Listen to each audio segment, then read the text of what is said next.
Donc, Tim, je te laisse introduire le deuxième sujet. Ouais, donc du coup, sur ce deuxième sujet, on va parler de l'exploitation des données de l'ANSM et donc notamment comment on a structuré les données, comment elles ont été nettoyées, chaînées, et à la fin, il y aura donc la démonstration tant attendue de la plateforme DataMed. Ok, merci Tim. Donc, le projet, il consistait en termes de data, de centraliser des données éparses et variées. Pourquoi éparses? Parce qu'en fait, donc nous, on a travaillé avec deux grands pôles de la NSM, qui sont le pôle de l'inspection et le pôle de la surveillance. Et donc, en fait, c'est des pôles qui font des choses différentes. Et voilà, donc les données, elles étaient un peu éparpillées entre les différents pôles et elles n'avaient pas forcément grand-chose à voir les unes avec les autres. Alors, DataMed, on aime bien dire avec Joël que c'est une plateforme à plusieurs briques. Parce que du coup, le but, c'était d'avoir une plateforme unique qui restitue un grand nombre de données. Donc, les sujets d'inspection, les sujets de pharmacovigilance. Donc voilà, donc c'est pour ça qu'on a bien aimé utiliser le terme de briques, parce qu'on a développé au fur et à mesure du projet différentes briques. Dont le projet ORDI, donc outil d'information des effets indésirables, qui est une des briques du projet, qui fait partie du thème sujet de pharmacovigilance. On a aussi une autre brique qui sont les erreurs médicamenteuses, une autre brique qui est le mésusage ou plutôt le bon usage du médicament, et la brique rupture de stock. Et enfin, on a aussi intégré la base de données publique du médicament qui donne des informations générales sur le médicament et je vous introduirai plus en détail cette base de données par la suite. Alors, toutes ces briques, donc comme je l'ai déjà dit, elles mettent en jeu un grand nombre de bases de données différentes. Ce sont des bases de données qui appartiennent à l'ANSM, mais pas que. Il y a aussi des bases de données de la CNAM et la base de données publique du médicament, par exemple, elle est gérée par la l'ANSM, la Haute Autorité de Santé et la CNAM à la fois. Alors, moi, quand j'ai commencé à mettre mon nez dans les données, j'ai fait des constats. Donc déjà, j'ai eu différentes bases de données avec des formats différents et de sources différentes.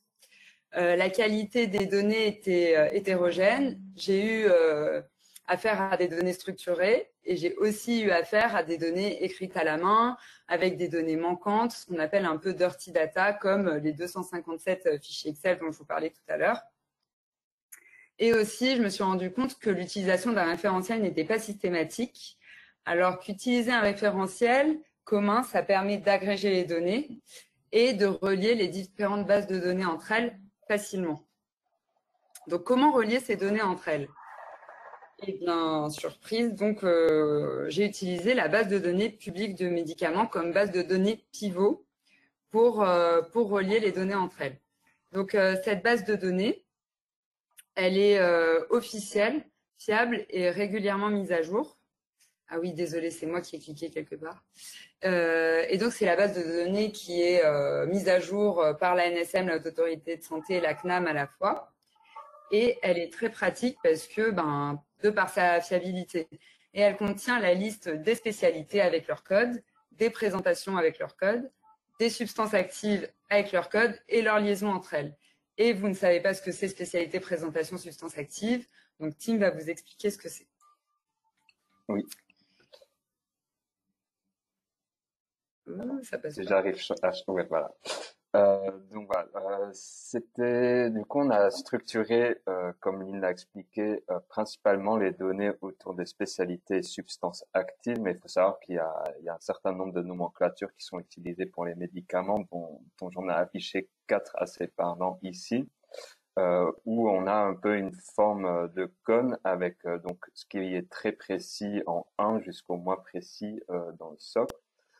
Donc, on a tout d'abord les présentations, par exemple, qui vont être référencées par un code CIP sur 13 caractères et qui vont vraiment détailler la marque du médicament, son dosage, sa forme pharmaceutique et son conditionnement. Donc ici, par exemple, le Doliprane 1000 mg comprimé, boîte de 8 comprimés, a le code CIP sur 13 caractères unique qui est écrit en dessous.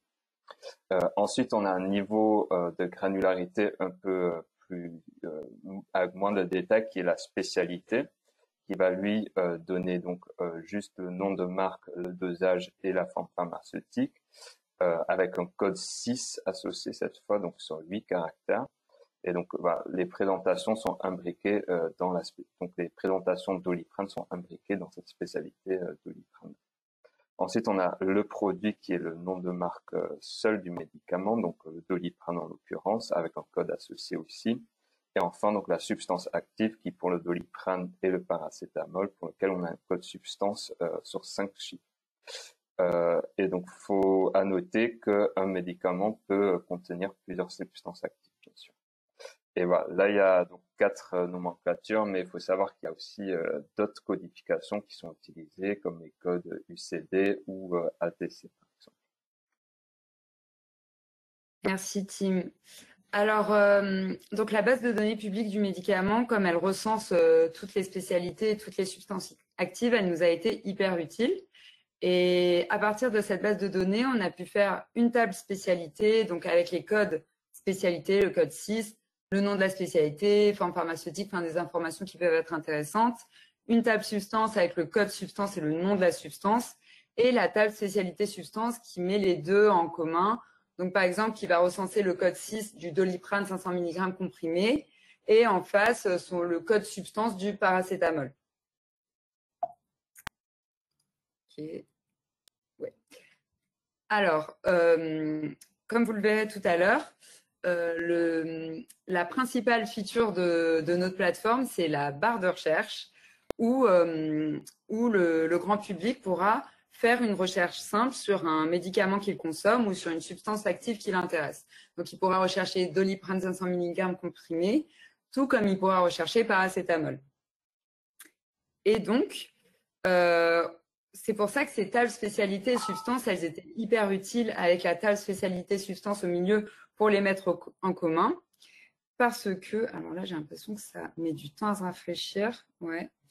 Parce que les différentes briques, en fait, qu'on a pu intégrer, elles s'affichent soit au niveau substance, soit au niveau spécialité. En fait, au niveau substance, on va avoir tout le sujet effet indésirable sur lequel Tim a travaillé. Donc, on aura les effets indésirables par substance active et pas par spécialité. Mais par contre, au niveau spécialité, on aura des statistiques sur les erreurs médicamenteuses, l'historique des ruptures de stock de médicaments, etc.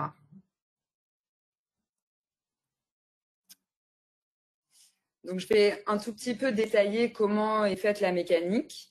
Alors, pour l'exemple de la spécialité Doliprane 500 mg comprimé, on a une section qui s'appelle patient traité. Donc là où on a une base de données avec l'année, le code 6 et le nombre de patients. Donc c'est parfait, on utilise le code 6. Pour ce qui est des effets indésirables, si on veut les effets indésirables du paracétamol qui est contenu dans le Doliprane, on a les effets indésirables par code substance. Du coup, il faut ramener ce code substance au code 6 auquel il correspond. Donc pour ça, on utilisait la BDPM qui faisait bien la correspondance code 6, code substance. Pour ce qui est des ruptures de stock, c'est un tout petit peu différent. Les ruptures de stock, elles sont recensées par code CIP, c'est-à-dire par présentation. Et donc là, pareil, quand on voulait afficher les ruptures de stock du Doliprane, il fallait se ramener au code 6 du Doliprane. Et donc, pour ça, il y avait la BDPM qui entrait en jeu pour faire, encore une fois, cette correspondance. Donc, on pouvait avoir toutes ces informations sur une même page.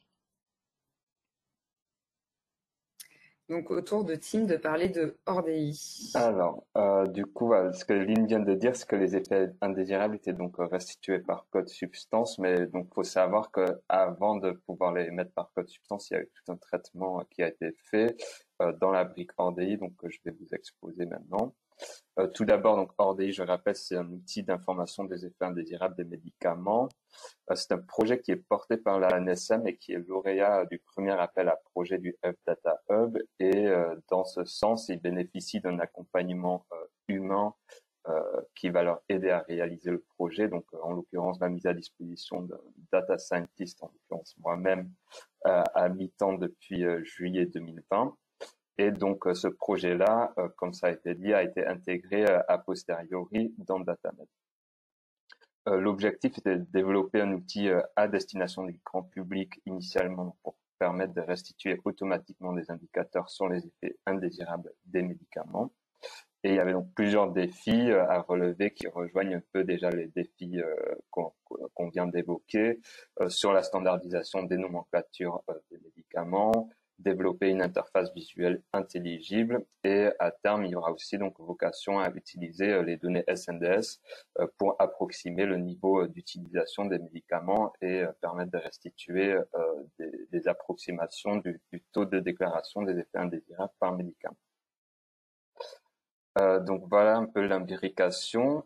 Donc avant que les données ORDI soient intégrées dans Datamed via la BDPM, en fait il y a donc un travail qui est fait sur la base nationale de pharmacovigilance, les données OpenMedic qui sont ensuite donc croisées avec le référentiel des autorisations des médicaments Codex pour arriver à des bases de données intermédiaires par code substance. Et donc aujourd'hui je vais juste vous présenter la partie un peu de traitement sur cette BNPV. Donc la base nationale de pharmacovigilance, c'est donc une base qui est composée de 4 tables. Une première table cas patient qui va restituer un peu les données âge, sexe sur les cas. Ensuite une table médicaments qui pour chaque cas va lister les médicaments déclarés. Donc on peut avoir plusieurs médicaments déclarés par cas. On va avoir une table effets ensuite qui va aussi restituer pour chaque cas les effets déclarés. Et enfin, une table notificateur qui va plutôt donner des informations sur le type de notification, notamment le type de professionnel de santé qui a notifié le cas d'effet indésirable. Donc cette base, elle couvre la période 2009-2018, ou en tout cas la version qu'on a utilisée, et elle contenait environ 400 000 cas d'effets indésirables déclarés. Et voilà, toute la complexité, en fait, elle résidait dans le fait qu'il y avait 3 niveaux de granularité des médicaments qui étaient restitués. Donc, soit les médicaments étaient déclarés par spécialité, soit par produit ou par substance. Et par ailleurs, on n'avait pas accès à des codes, c'était des noms à saisie semi-standardisés, donc qui reposaient pas forcément sur une nomenclature préexistante. Et tout l'enjeu était donc de passer de ces noms de médicaments en texte quasi libre, j'ai envie de dire, à des codes substances. Et donc pour ça, on a utilisé la base de données Codex. On aurait aussi pu utiliser donc la BDPM qui a été évoquée tout à l'heure, mais elle couvrait pas un historique suffisant pour traiter par exemple des données un peu anciennes. Donc Codex, c'est le référentiel des autorisations des médicaments de la NSM. On a utilisé 9 tables initialement qui étaient extraites pour l'ensemble des médicaments avec un arrêt de commercialisation après 2005 et cela représentait environ 30 000 noms actuels et anciens de spécialité. À partir de ces 9 tables, on a constitué 4 bases de travail. Une base qui va plutôt contenir tout ce qui est nom, codage et correspondance des spécialités produits substances. Une base avec l'historique des noms des spécialités produits. Une table de transcodage entre les différents codes et noms. Et une table contenant les variants des noms de substances. Ensuite, donc, comme je l'ai évoqué, tout le but était de nettoyer et donc de structurer ces données BNPV donc par code substance, c'est-à-dire d'arriver d'un nom de médicament pas forcément standardisé à un code substance. Et donc, on rencontrait plusieurs cas de figure. Par exemple, ici, dans le premier exemple, on a un nom de substance qui est renseigné pour le cas d'effet indésirable qu'on va pas forcément trouver dans la nomenclature standardisée de Codex. Et en fait, on se rend compte que c'est un variant de substance. Cet acétaminophène, est en réalité un nom utilisé pour le paracétamol. Donc, comme ça, on a pu remonter au paracétamol et restituer un code substance et un nom de substance unique pour ce cas-là, pour ensuite, bien sûr, à la fin, permettre une agrégation facilitée.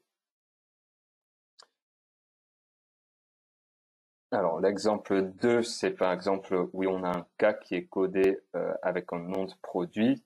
Et ce nom de produit, en fait, il s'avère qu'il s'agit d'un ancien nom. Donc, pour ça, on a utilisé la base des historiques des noms des produits, donc on a créé à partir des données Codex. Et en fait, on voit effectivement que le Borlux, ça correspond aujourd'hui au Cefuroxime Sentiva, Et du coup, on arrive à retrouver son code produit et grâce à la table de transcodage, lui restituer la substance associée avec le code substance. Et enfin, un troisième cas, donc un peu plus compliqué. Donc ici, le cas 3, il est renseigné par spécialité. Et on n'arrive pas à retrouver cette chaîne de caractères pour la spécialité dans le codex. Donc là, qu'est-ce qu'on a fait? On a pris le premier mot, ou en tout cas les premiers mots en majuscules qui correspondent généralement au produit, plus une chaîne de caractères qui correspondait aux chiffres dans cette chaîne de caractères-là.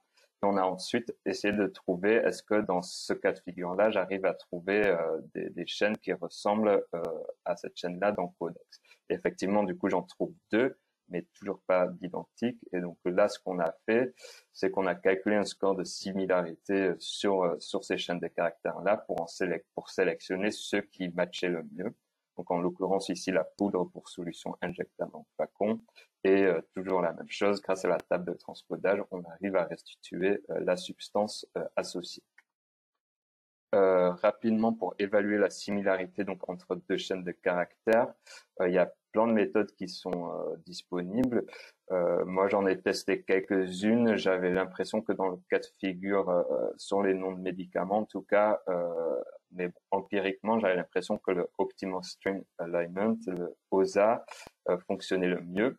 C'est une méthode qui repose sur la distance d'Ambro-Levenstein avec une formule un peu compliquée. Mais concrètement, ça fonctionne comment? Donc, faut se dire que on a deux chaînes de caractères, A et B. Et en gros, on va regarder quel est le nombre de correspondances maximales que je peux obtenir sur les caractères de A et de B, sachant que je vais être droit d'ajouter autant de trous dans les chaînes de caractères que je veux.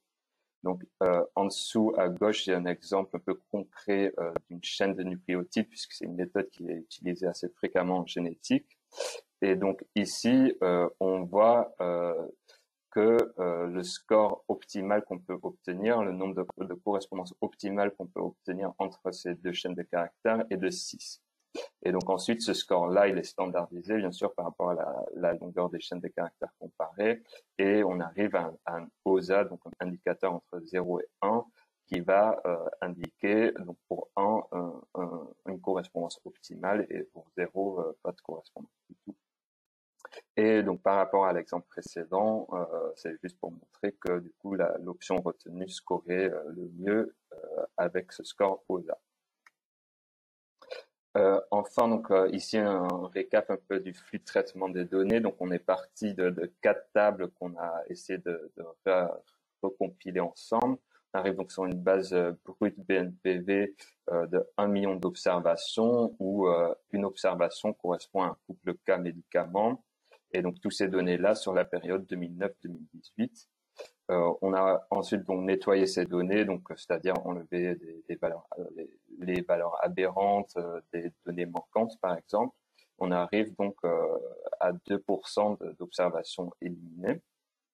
Ensuite donc sur ces 98%, il y avait 40% des observations qui correspondent à une spécialité, 42% à un produit et 18% à des substances. Et ensuite, donc, on a essayé de faire tous ces chaînages et différents traitements textuels et algorithmes dont je vous ai exposé donc quelques exemples tout à l'heure, pour aller essayer de retrouver tout d'abord le nom correspondant donc à ces médicaments dans la base codex et puis lui associer le code substance. Et donc, on voit à la fin qu'il y a un peu plus de pertes sur les noms de spécialités, c'est normal puisqu'elles sont plus complexes et plus complètes aussi. Mais globalement, on a quand même un taux de rétention qui est assez bon. Et je vais laisser la suite à Lynn qui va présenter l'outil Dash. Alors, avant de passer à la démonstration, j'aimerais vous parler du framework Dash. Donc pour la petite histoire, en fait, Joël et moi, à un moment, on s'est retrouvés que toutes les deux sur le projet et c'était au moment de la phase de développement. Et je suis pas développeuse, du coup, il fallait que je trouve un outil qui me permette de développer une plateforme avec mes compétences, c'est-à-dire Python. Et dans la communauté EIG, enfin entrepreneur d'intérêt général, on m'a parlé du framework Dash qui est en fait très utilisé par les data scientists pour faire des dashboards. Alors, oula, C'est bon. Donc, Dash, c'est un framework qui utilise en back-end Flask, en front-end React, et qui permet d'avoir un rendu React en codant tout en Python. On peut aussi le faire en R et en Julia.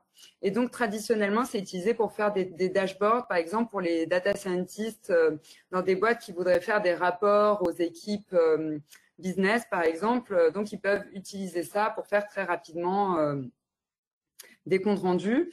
Donc, Dash met à disposition des exemples de dashboard, en particulier sur des petits exemples d'algorithmes de machine learning. Donc, je voulais vous en montrer un pour l'exemple. Donc, par exemple, celui-là, je vais écrire HDH dans la petite case bleue. Voilà. Et quand je vais cliquer sur Sign, salut HDH, c'est la première fois que ça marche, donc je suis très contente. Ça veut dire que j'écris mieux qu'avant et c'est vraiment super.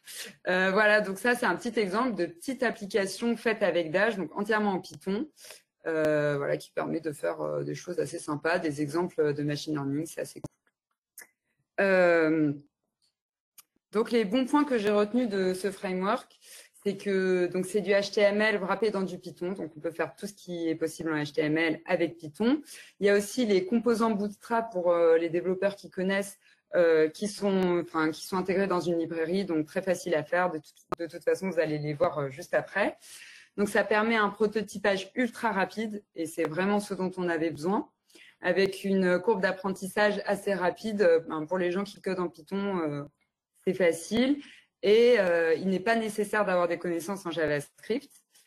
Autre chose qui est super utile, c'est qu'il y a une énorme communauté qui utilise Dash.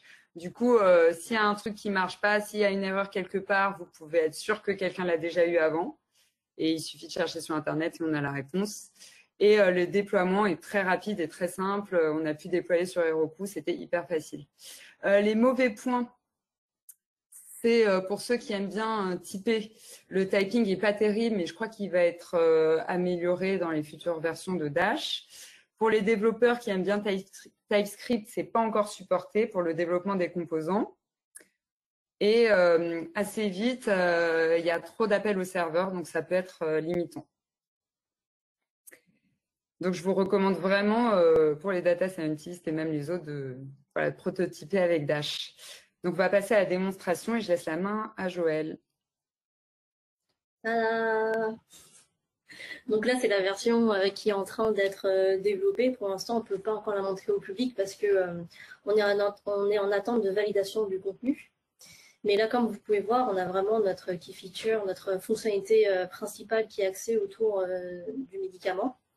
Et ce qu'on a voulu faire, c'est avoir quelque chose d'assez épuré et qui aille un peu aussi droit au but avec la proposition de valeur qu'on peut voir assez rapidement dans le site.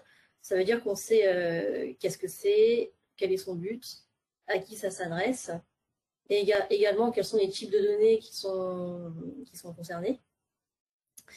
Et maintenant, je vais faire une recherche de médicaments. Céline, tu peux me donner un exemple Alors, au pif, je vais dire Infanrix Exa. Évidemment, tout le monde sait ce que c'est que l'Infanrix Exa. Alors, l'Infanrix Exa, c'est un vaccin qu'on fait pour les nourrissons. Donc, c'est en gros, on injecte beaucoup de virus inactifs pour que les bébés puissent développer leur défense immunitaire. Et donc, l'idée de notre plateforme, c'est d'avoir cette barre de recherche unique dans laquelle on peut trouver des informations croisées, donc venant de toutes les briques dont Lynn et Tim vous ont parlé tout à l'heure. Donc, c'est alimenté vraiment par toutes ces différentes bases de données. On peut accéder aux différentes substances actives. On a pas mal d'infos au niveau de la classe anatomique thérapeutique. On peut savoir si le médicament est commercialisé ou pas, parce qu'il se peut que des médicaments soient retirés de la commercialisation. On fait des liens aussi avec la base de données publique du médicament, notamment via les notices pour les professionnels et les patients. On a aussi des données sur les patients, donc ça c'est le projet ORDI, mais juste avant de laisser la parole à Tim, je vais vous présenter aussi une autre rubrique qui s'appelle les erreurs médicamenteuses. Donc ça c'est une base de données qui est issue de l'ANSM, qui présente tous les types d'erreurs qu'on peut faire sur les médicaments lesquels on a des déclarations. Donc, c'est assez complet. Le produit, il a vraiment bien avancé. Et là, je vais laisser Tim vous présenter la partie RDI et comment elle a été intégrée à notre plateforme. Donc, du coup, je rappelle, on avait des contraintes sur la BNP qui faisaient qu'on pouvait que restituer par code substance, puisqu'on avait différentes granularités de déclaration des cas, et que la substance était la granularité la moins précise qui permet de ramener l'ensemble des autres médicaments spécifiés vers une substance donnée. Et donc, typiquement pour cette spécialité-là, il y a plusieurs substances qui sont contenues. Donc, on peut ici faire une recherche en fonction de la substance qui est contenue dans le médicament. Alors, je n'ai pas le nom exact, mais le Infarix, pardon. Donc, on a le nombre de déclarations sur la période 2014-2018, pardon, le nombre de déclarations. Le taux de déclaration, donc, qui pour l'instant est un peu approximé en utilisant à la fois la BNPV et les données OpenMedic de la CNAM qui donnent en gros c'est des données agrégées du SNDS sur le nombre de prescriptions, de délivrance, pardon, qu'il y a eu par médicament. Ensuite, on a donc la répartition par sexe des cas déclarés, la répartition par âge. La répartition aussi si c'est un cas grave ou un cas non grave. La répartition par type de notificateur. Donc, on voit ici par exemple que c'est principalement des médecins spécialistes qui ont déclaré les cas d'effets indésirables des patients. Et ensuite, on a aussi quelque chose d'intéressant, c'est sur le système d'organes qui est affecté par l'effet indésirable.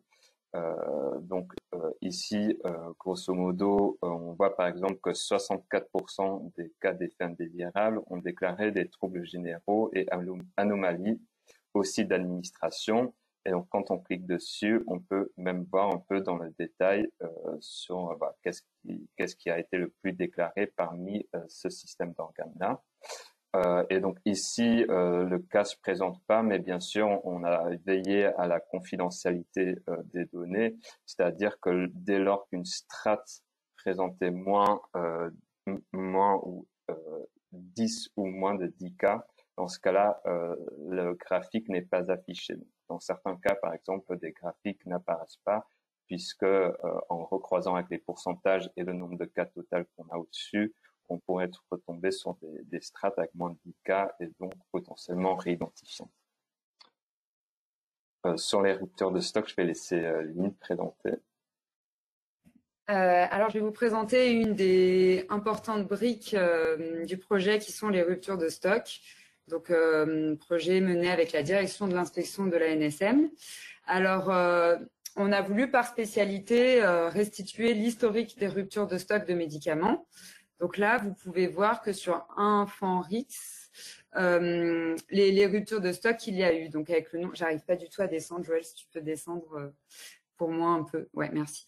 Donc sur Infanrix, vous pouvez avoir le nom de la rupture, le statut, si c'est un risque de rupture ou une rupture, à savoir que ce sont les laboratoires qui doivent déclarer à la NSM les risques de rupture ou rupture. Donc ça, c'est les données transmises par les labos.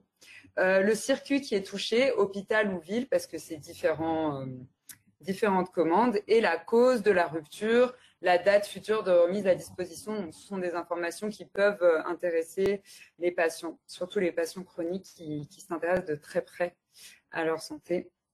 Est-ce que tu peux descendre tout en bas, Joël, s'il te plaît? Et une dernière partie, c'est la partie publication, car la NSM, quand il y a une information importante à connaître sur un médicament, elle rédige des petits articles, et donc c'était important de mettre en lien ces articles pour que tout le monde puisse y avoir accès. Alors, Joël, je veux bien que tu cliques sur visualiser les données de rupture de stock. Donc, on a aussi pu faire une analyse sur l'ensemble des données de rupture de stock. La base de données rupture de stock, elle s'appelle TrustMed. Et donc, elle recense toutes les ruptures et les signalements de rupture. Donc, ce qu'on peut voir, c'est le nombre de signalements. Donc, ce qu'on appelle un signalement, c'est quand un labo va envoyer à la NSM qu'il est en risque de rupture ou en rupture. Donc à peu près 2500 signalements en 2020, avec 53 actions réalisées par l'ANSM, c'est-à-dire des mesures prises pour pallier aux ruptures. On a tracé une courbe avec le nombre de signalements au cours du temps. Et donc, vous pouvez voir qu'en 2020, il y a un pic qui est lié à la crise Covid, avec beaucoup de ruptures, en particulier sur les curares. On a aussi fait un histogramme qui vous montre le nombre de signalements par classe thérapeutique. Donc, on peut voir que pour les médicaments du système cardiovasculaire, c'est la classe de médicaments qui a été très touchée par les ruptures. Ainsi que le statut des dossiers, c'est-à-dire les ouvertures et fermetures de dossiers, ce qu'on appelle un dossier de rupture, c'est quand on va essayer de faire une mesure de gestion sur une rupture. Donc, on va ouvrir un dossier, fermer un dossier. On a aussi fait un petit graphique sur la cause des signalements. Donc, ce qu'on peut voir, c'est que les risques de rupture et rupture sont souvent liés à une capacité de production insuffisante, etc. Et sur la gestion des ruptures, donc la plupart des ruptures sont sans mesure parce qu'elles ne sont pas graves.